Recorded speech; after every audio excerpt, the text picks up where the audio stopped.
just a ridiculously long name. So we call it the Exchange, which makes perfect sense. So with me today, I'm Deborah Turner, of course, is Dr. Mary Clark, who is the co-lead for this program and is a very supportive partner. Today's topic is developing the staff and leadership volunteer partnership. Come up with these long names and lots of questions.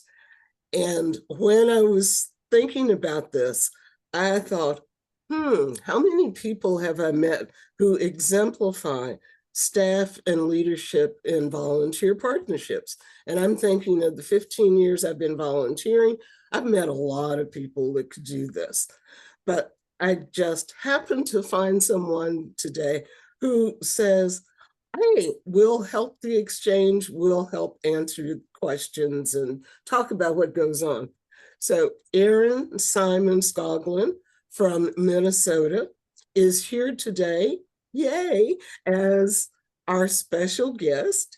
And she has brought she's a staff person, and she's brought 2 volunteers. So Miss Erin, thank you for coming today. Thank you for kicking it off for us. And would you please introduce your beautiful people? Yes, thank you so much. I'm happy to be here, and thank you for the invite. I'm here with 2 amazing volunteers from Minnesota, Joanne Palmquist, who really has taken on so many volunteer roles in Minnesota. She is part of our speakers team, our fraud team, our information center. I'm sure more.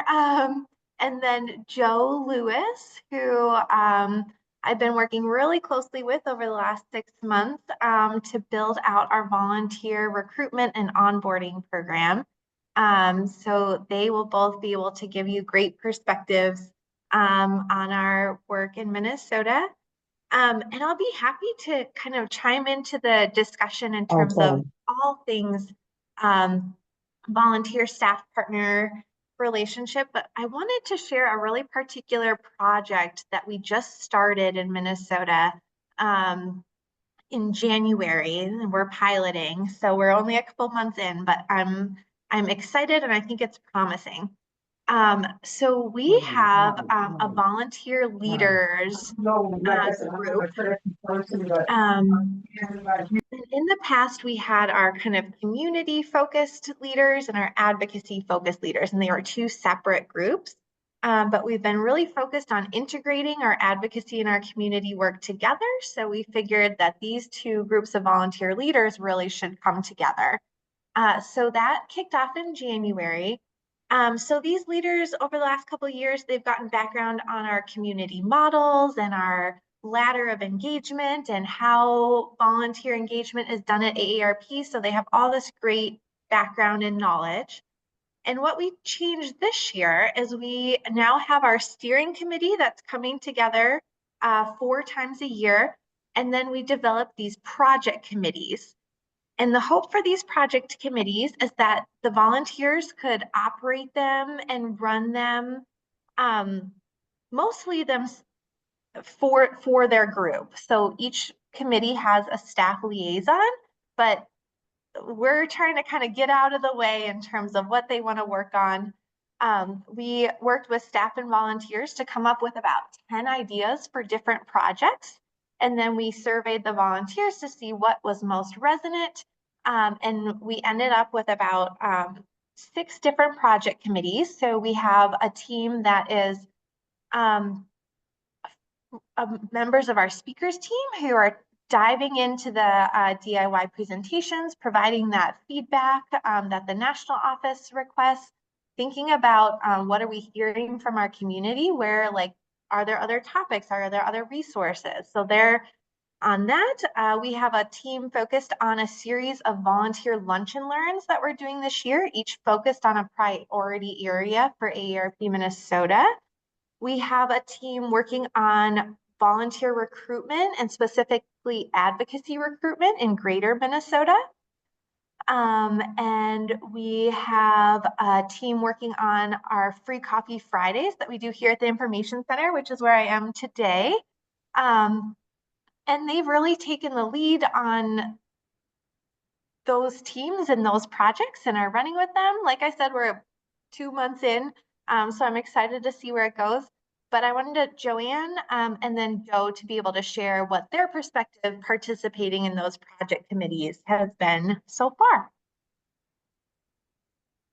Joanne, why don't you kick us off? Okay. Well, thank you, and thanks for this opportunity. It's really kind of fun. AARP has been so fabulous for me. It's given me purpose, and I can't say enough good things about Aaron and Megan and how they acknowledge and let loose the skills that all the volunteers bring to the table. Because that's a pretty cool thing. I mean, all volunteers are so amazing. So I was part of the Vault group before, and we would get together every couple months, and it seemed like we'd have input when we got together for the meetings, and we'd have an assignment to do, and we'd do some things, and we'd bring together, and we'd come and we'd have input at the meetings. And I honestly, I didn't feel that engaged between the meetings. I felt like um, I felt like I was contributing, but I didn't feel like I was just kind of waiting for the next meeting to come, you know? And I think with the new assignment that Aaron and Megan have put together, it's so much more engaging and so much more empowering. And specifically, first of all, they gave us the opportunity to pick what we wanted to work on, which is fabulous. Okay, so it's not everything. It's like, here's a bunch of things. What are you interested? Pick a first one, pick a second one, etc., which is always great. And then so we get to work with other people that are working on the same thing. And in that respect, it's been so much more empowering in that I feel like if this is gonna happen, I'm gonna make this happen with my colleagues. And we've been getting together in between meetings and getting so much more done. I mean, we've already met, I think, twice, and we've got another one coming up next week. And so we are self-guided. We know that we have things we need to do. We also know that there will never be an end site, that, when we're done with the presentations we're working on, we'll work on other ones. That there's always going to be something to do. And quite frankly, a smaller group of people dedicated to a particular topic who also have passion about that topic get a lot more done. So I feel like I own this with my partners. I feel respect and gratefulness for the people that I am working with. And I feel like it's very nice when Aaron and Megan stick their head in and say hi, but quite frankly, thank you very much. We'll let you know when we need you. So I think, if you're going to try to empower volunteers and get them to take ownership, this new relationship or structure for me personally, and I think for my speakers team has been fabulous. Is there anything I forgot, Erin? Man, that is I'm awesome. I'm so much more engaged than I was a year ago as part of a larger group where I didn't really know, like they've proven, this was a study that was done, I think, in New York City, that if somebody's being mugged on the street corner and there are 50 people watching, they're far less likely to get help than if there's one person watching. Okay. And so I think it's a horrible example, but I think in breaking this down and making us feel responsibility for it, not this bigger global thing, it really will get more done for the organization in a shorter period of time.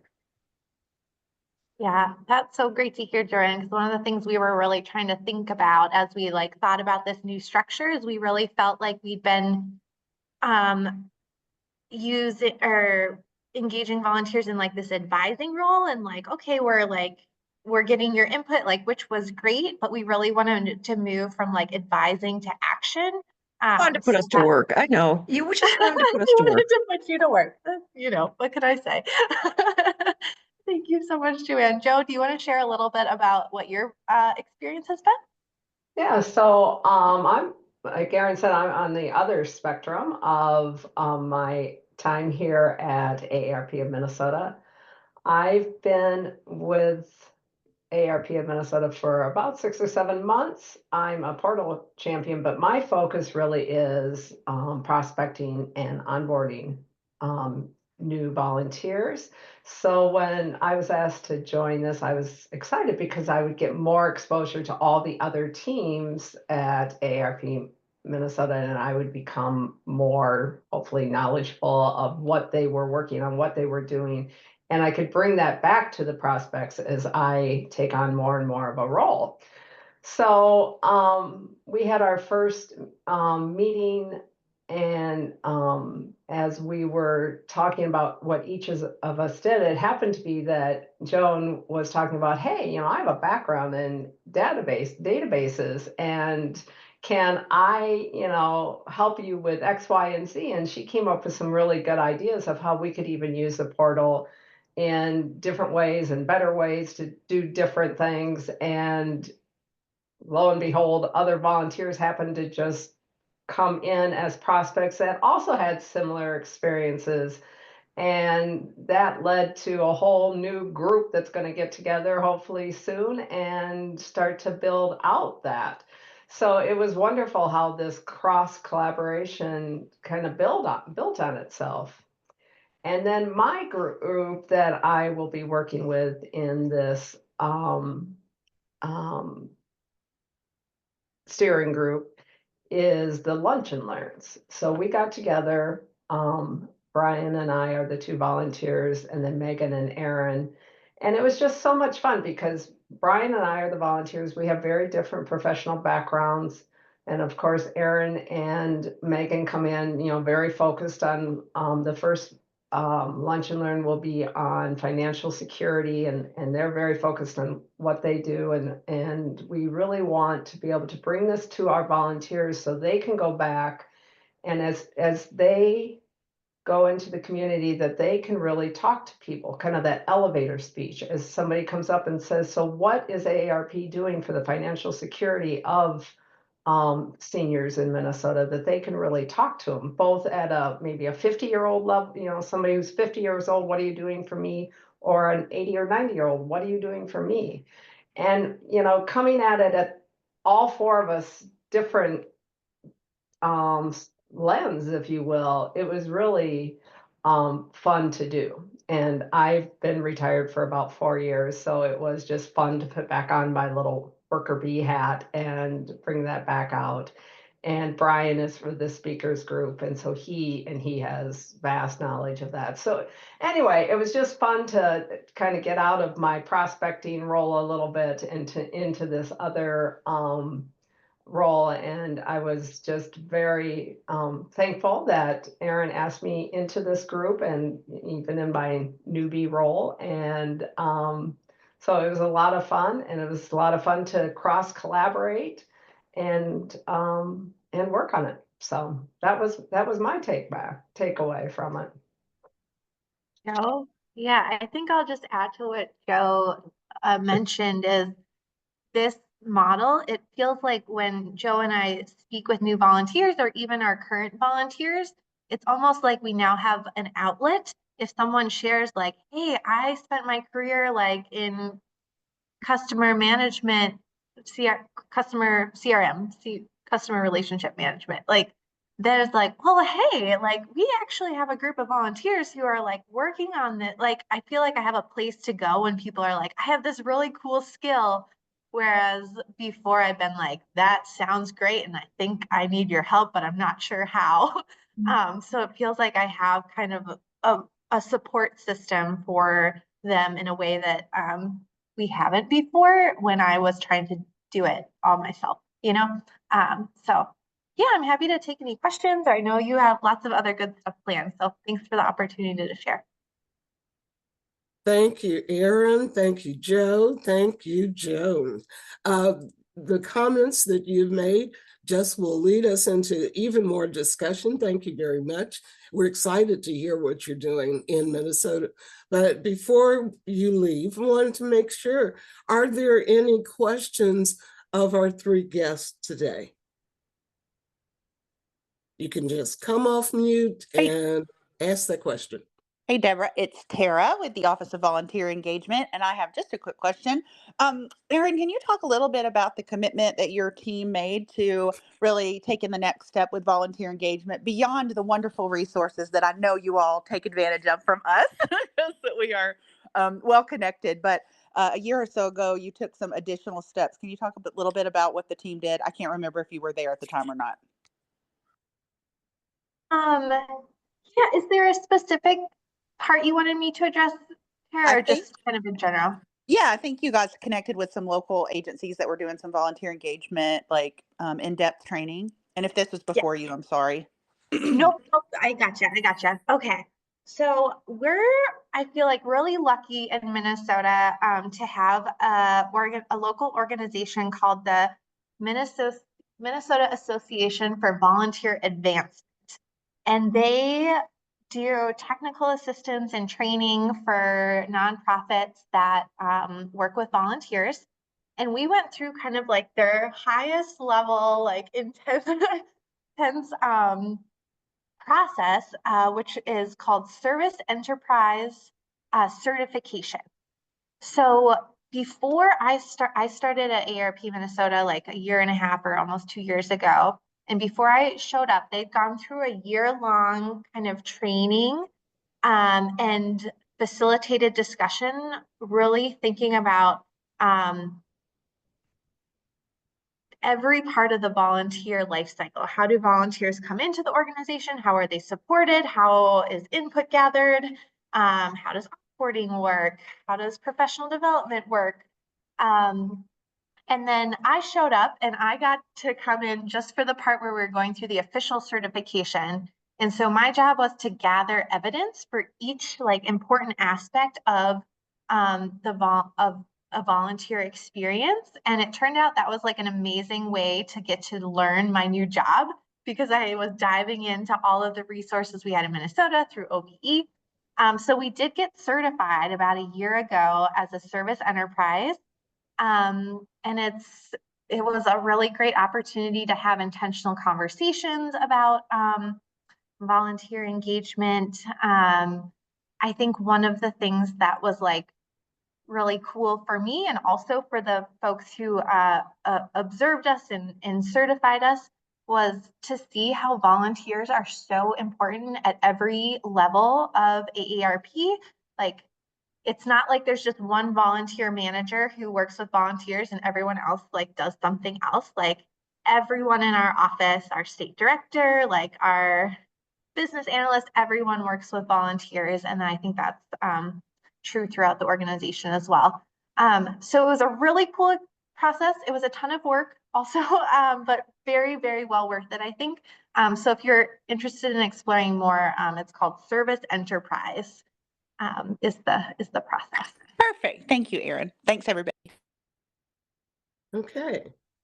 Anyone else have a question? Yeah, Erin, can you quantify how many volunteers do you have in these various and sundry things? Yeah, so on our leadership team, we've got about like 15 on the steering committee. And then each project committee has between 2 and 6 volunteers, depending on their interest. We didn't really like, we just said, hey, like, what's the most appealing to you? 1 or 2, pick them. And that's how we went from there. And then anything that didn't have more than 1 person, we said, okay, like this is still important, but we're going to do it in a different way, or maybe it'll be a project later on. So we kind of set those ideas aside for now.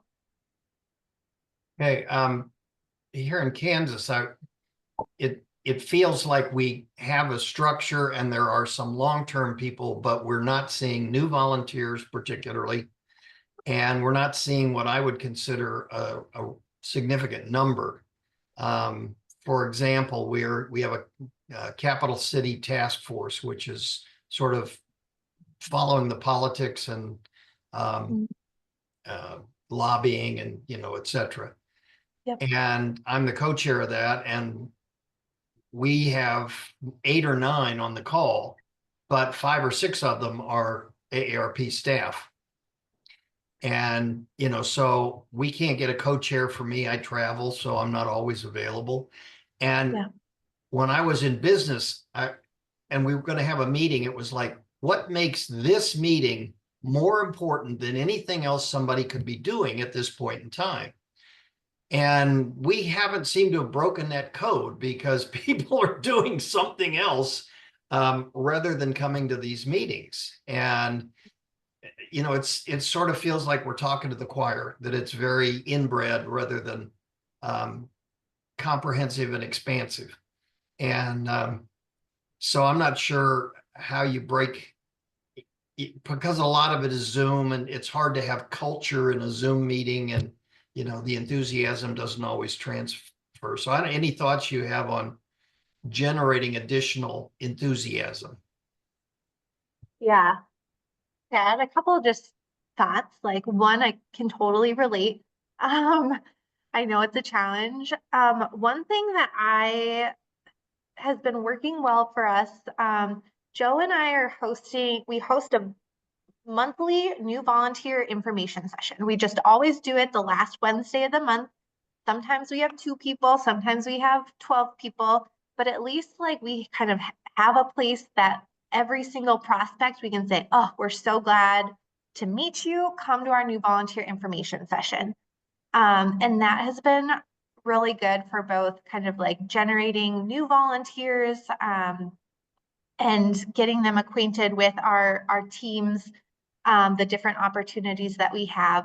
So I know it is a capacity thing, but I think it is it's been really, really good for us. And then the other like piece is, or like thought I was having, when we were thinking about this new model for our volunteer leadership, one of the things we wanted to do was like, we had some folks who had been on our leadership team, but we also wanted to bring new people along. So as we were having conversations about who we wanted to join, you know, I thought about the people who have kind of like stepped up or like offered to help with something, or who have just like had really insightful comments or ideas that they shared. And then that personal invitation of, you know, I reached out to Joe, I reached out to others and said, hey, I really appreciate that you have done this. I think it's really cool because we're trying to do this as an organization. We're putting this leadership team together. This is why I want you to be on it. Are you open? And that kind of like personal direct invite, like I need you for this reason. And you know, not everyone could participate. Everybody has different stuff going on, but I do think that is really meaningful to people when they, you know, are recognized in that way. Thank you, Erin. Um, it looks like this conversation about the information session is certainly engaging a lot of interest in the chat. And also, there's a question from Madeline about how do the volunteer committees interface with the Minnesota Executive Council? And I know you have a very strong and very vibrant executive council there. So you want to respond to that? Yeah, it's a good question, and it's one that I feel like I will need to think more about, because right now the answer is they haven't really. Our executive council is made up of folks in the community that our state director and our staff like really see as kind of like listeners in the community. They're there in an advising role. They help create partnerships. And that's the role they kind of currently are in. Our volunteer leadership right now is really made up of folks who came in through our volunteer team. So they are actively an advocate in Minnesota. They're actively a fraud fighter. They're actively on our speakers team. So they kind of started in a volunteer role and like have felt what that experience is, and then are now kind of mentoring others, serving in this new way. And so and it is kind of new, so I'm sure that they will come together at some point, but they kind of the way they've come to AARP and to serve on these committees is different right now. And so I think it'll be really interesting to kind of explore what does it look like to bring them together in the future. But right now they're kind of two separate purposes and groups. And I know many of you have heard this said that if you see one executive council, you've seen one executive council, because all of our executive councils are different, just as if you see one state and their relationship with their volunteers, it's all different because each state has a different personality and a different relationship with their volunteers. So we are so grateful that you and Joanne and Joe have shared what your um, uh, volunteers are doing. And it sounds like some wonderful things are happening, just as we know as in other states, but we're glad you shared with us today. And Mary Roberge, I saw you had your hand up. Did you get your question in the chat, or did you want to say something else? Well, I kind of had two things. I was curious about the info session because I wanted to know, do you invite people coming in from the community, or is it a combination of new prospective volunteers along with other volunteers that are, like newbies? In other words, people who have not become volunteers yet, but are interested in volunteering with AARP, and then also some people who have recently signed up as a new volunteer. And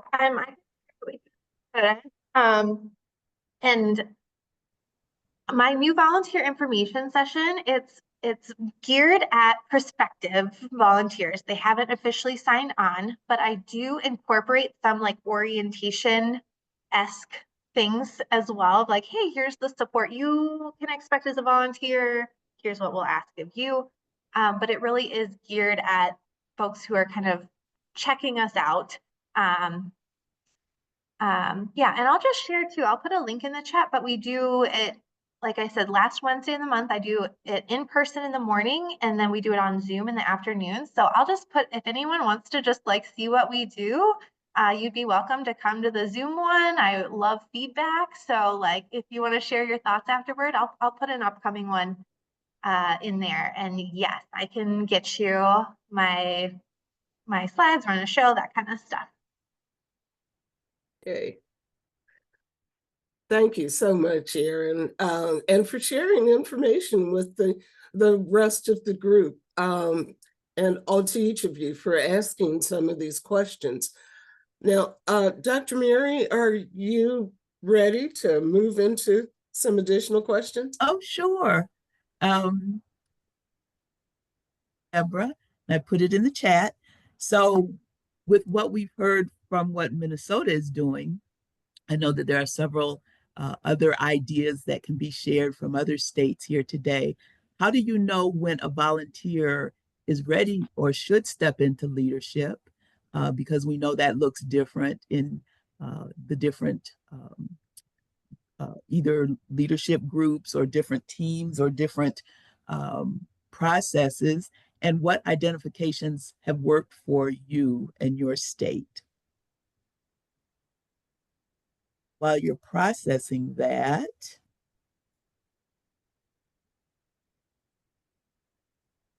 I'll put the second part of that question in, because we heard Erin describe the kind of the capacity building that their volunteers got when she first started. So is there, if your volunteer needs support in developing in leadership, what can we do and how can we help? So first question, how do you know when a volunteer should step into leadership, and what identification methods have worked for you? Anyone want to respond to that?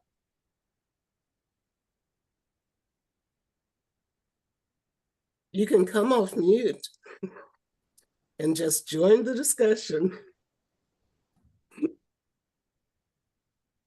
because we know there's some good ideas out there.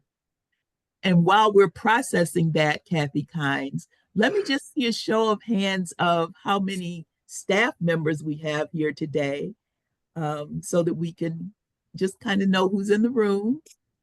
Either a virtual show of hand, or if you're off camera, just raise that old hand up. So staff members, identify yourself by raising your hand so we can see who's in the room. We're not going to kick you out if you raise your hand. Oh, this is a joint conversation of staff right. and volunteers. Always, We're always grateful to see everybody. the wonderful mix. Mm-hmm. Thank you, staff, for joining us today. And volunteers, we like to raise our hands too and get some exercise as well. So volunteers, raise your virtual or actual hand, and let's see who's in the room here as a volunteer.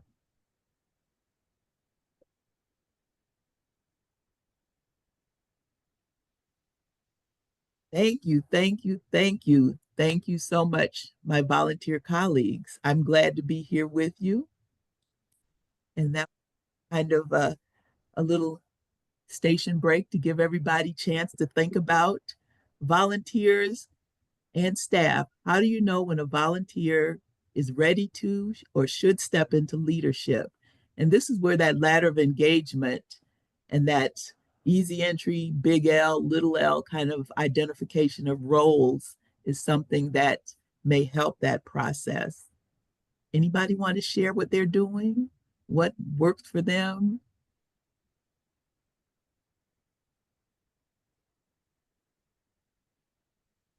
So Hi, Evan, can you hear me? yes, I can. Is that Zoila?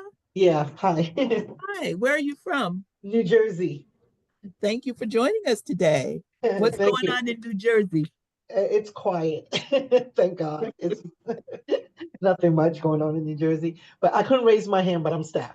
Um, so one of the things that I noticed, especially like when it's time for me to um ask someone to step up, is that most of the times the leaders usually take an initiative themselves.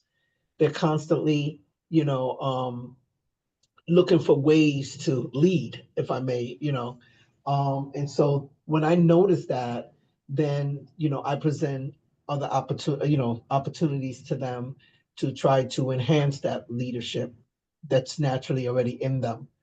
But that's one of the things that I have noticed with the ones that are ready to take the lead, is that they pretty much, there's something in them. I don't know what it is, but I can't tap into it, but I don't know what to call it. But they naturally just lead, and they take the initiatives. They're the first ones to also come up with ideas as to how things should be going. And hey, um, maybe we should do it this way, or maybe, that, and so I pick up on all those little things as I'm listening to them in the room, because we have our meetings, our volunteer meetings, and I sit there and I allow, they're talking, and I'm like, okay, there she is. I see who's leading, because they're usually the ones who take the bull by the horn and begin to lead everyone else anyway, if that makes any sense. It does make sense. Thank you so much for sharing. Um, in the chat, Josephine wrote, volunteering in itself is leadership. Thank you, Josephine. You are absolutely right. Kathy Kynes. Hi, everybody. I had a very interesting conversation with a colleague in Maine, and we were talking about inviting some of the Maine volunteers into greater leadership. And he said, we just can't use that word. I talked to my volunteer partner. It's like, nobody wants to lead or co-lead here. They just want to get stuff done. I was like, perfect. So we're not inviting them into leadership. We're inviting them into getting more stuff done. That you just have to, right? You have to know your folks, your mindset, whatever. And there are other people on this call would be like, call me a co-lead. I've been wanting that title since I left work, right? So you just have to know individuals and the culture. But I thought that was just great, because I've started to even alter my own language with invite volunteers into engagement and or leadership. Like it can just be, let's do more together. It doesn't have to be you're now in charge. So I just thought that was helpful to me. Thanks. Thank you, Kathy. That is so important to point out, because in several roles that we have had previously, we have been leaders, and I'm speaking for myself, is, we all know that we can lead, but sometimes we may not want to lead. We may just want to do. And so doing is leading, but it's important to use the vocabulary that allows people to feel that you are honoring them. So thank you so much for sharing that, Erin, and then we'll go to Zalima. That was such an interesting point, Kathy, and it reminded me of we have said to our speakers team, like, hey, would anyone like to be a mentor for new speakers? Nobody wants to be a mentor, but then we say, hey, can this person come and observe your presentation, and can you have a conversation with them afterwards and just talk about how, and they're like, yeah, of course. So I think sometimes like thinking like really specifically about what you need from people and asking for that instead of like a blanket thing that sounds like maybe a big scary commitment. So I think that totally resonates with me, what you were saying about they're talking about in Maine too. I agree. Thank you. Zalima, you put your hand down, but I know you wanted to talk. Hi, everyone. It's so great to be here. One of the things that I would say is, I guess, create opportunities for volunteers to actually step up as to lead those events. One of the things that I noticed, I have some volunteers are very shy, and it takes time for sure. It takes time, patience, but overall, I think it's the guidance that they receive. And one of the things that we've been doing here in the FW is we provide like a calendar of events where they can go and see all the events that we have through the year. Of course, we always have data. And then one of the things that I noticed we have a steering committee, so they're usually the leads, but at the same time, we have the lead and then we have people underneath, which they're guiding. They're like, well, I don't feel comfortable speaking, or I don't feel comfortable doing the table events, but we have one of those lead volunteers. And little by little, they're actually teaching them. And what I notice is if you provide those opportunities and that guidance from a volunteer, little by little, they start taking that initiative. So I do serve two different cities in Dallas and Fort Worth. It's pretty much two different cities. It's about 45 minutes distance kind of thing. And then sometimes they're like, Sulema, I know you can't be here in Dallas and Fort Worth. We'll take the lead here in Fort Worth. And one of the things that I noticed, there was this training, invite volunteers into leadership. And that's something that they've been doing by themselves. They're taking the lead because they've been guiding others. And they see, well, Sulema, I notice you can't do this. How about I step in, but I'll need somebody else to help me out. And little by little, they've been doing it by themselves, which is something that I think when they're ready, provide those opportunities, create those opportunities where they can actually go and step in, but at the same time have somebody who can be there for them. So, and then whenever they feel comfortable by themselves, guess what? You can start putting volunteers under them to guide them as well. So that's how I notice whenever they're ready. It takes time, but I can tell you this, they're going forward. Thank you so much. Thank you for sharing that. Mary. So I just, everything that everybody has said previously is basically what I was going to say, because it is the wording of how you do it. If you specifically say, I'm looking for a leader, nobody's going to raise their hand. If you somehow get them involved into maybe working with, like, this is what I do. I basically have experienced volunteers and new volunteers, and I make them, and I don't make them, but I make it so that they work together, so that they're teaching each other. And in a way, they are kind of leading because they're showing the best practices, but they're also making that new volunteer feel like they're part of the organization. We have a tendency sometimes to go a little bit in cliques, and you have to kind of break that up a little bit so you make people feel new people are more welcome. And I find that it does work. I've got to the point that on some events, I actually have started, I'm going to be doing shifts because I have so many people that want to volunteer, but it really does work. And I did have one occasion where a volunteer said, hey, I want to do more, but that is rare. That is really, really rare. I think, like everybody says, is watching what your volunteers are doing and just encouraging them and listening to their ideas. And the other big part of it is communication. So Thank you so much. Thank you so much. And Briley, I saw your hand up, and I also see that you put a comment in the chat. Do you want to come and speak about giving volunteers a lay of the land? Sure. I actually had a different comment just to piggyback off of what Mary was saying. Oh, please go ahead.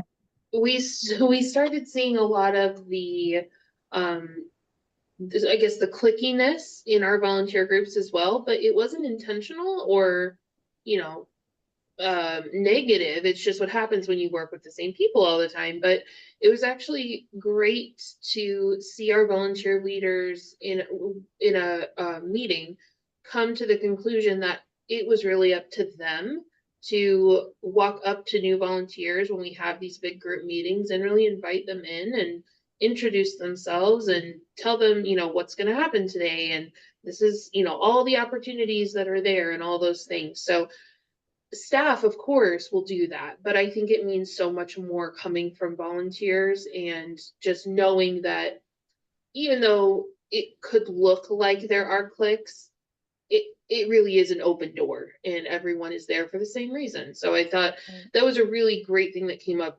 recently for us, and having our volunteer leads naturally come to us and say, this is what we want to start doing. So that was a really great thing.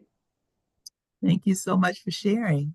And I see Gwen Corey has mentioned that she's hearing lots of things that may help the Ethels in their process, the Ethel leadership team, as they work with the Ethels. And I hope that all of you are hearing some things that are valuable. And I want to thank Erin for providing the invitation to her information meeting. I'm sure you'll have some people sitting in there listening during the next meeting. Deborah, did you want to ask any additional questions? No, because I think we're kind of getting to the end. I do want to make sure, if does anyone else have something they would like to say on this topic, or how they'd like additional questions that we might be able to answer or schedule a topic about.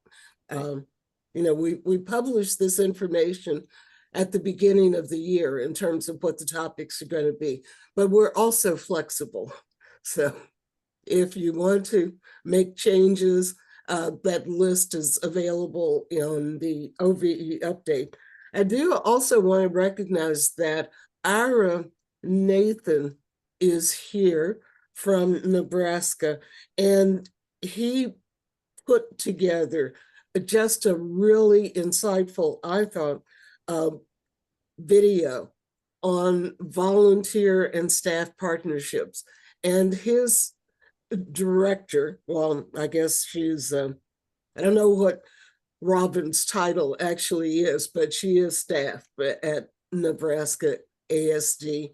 And she they just had wonderful things, and you can see the interaction that I think is something we all like to have going for us. And it's another way of looking at it. We've put that video on the exchange so that you can, on the chatter group, so that you can see it. Ira, did you have something you'd like to say? Deborah, I'm thoroughly enjoying the exchange. I've been a participant throughout the years. I couldn't resist to put the video out there. You know, for the portal to work, you need staff and volunteers and directors with the incentive that it's going to help the volunteers with tools and training. And we're so blessed in Nebraska, our director allowed us to do that. And I've even worked with him on strategic plans on how we can grow engagement with the volunteers using the portal.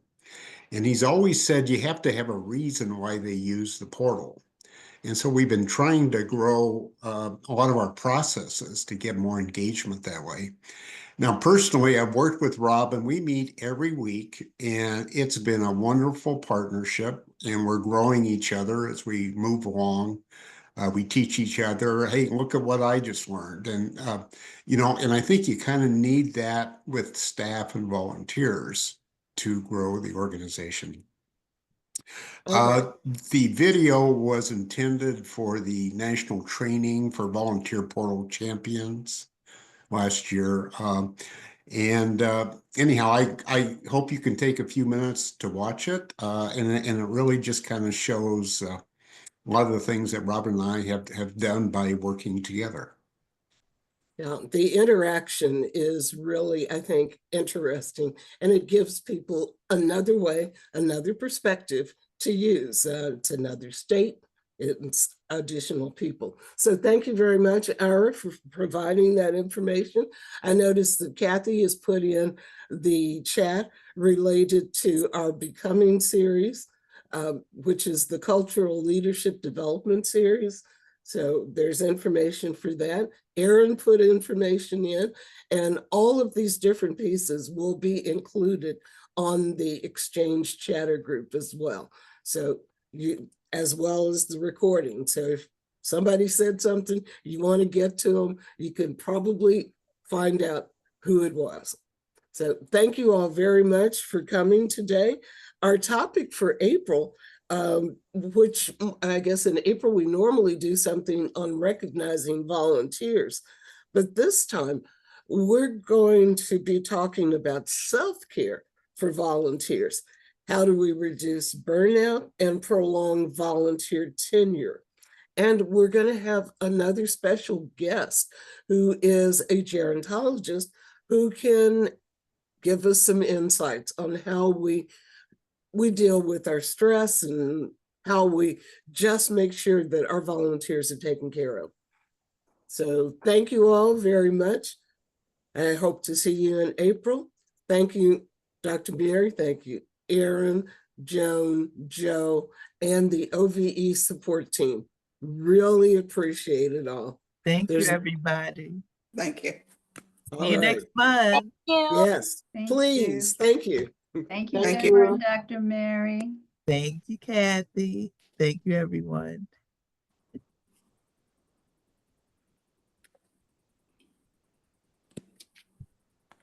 You want to stop that recording, Deborah? Yes, ma'am.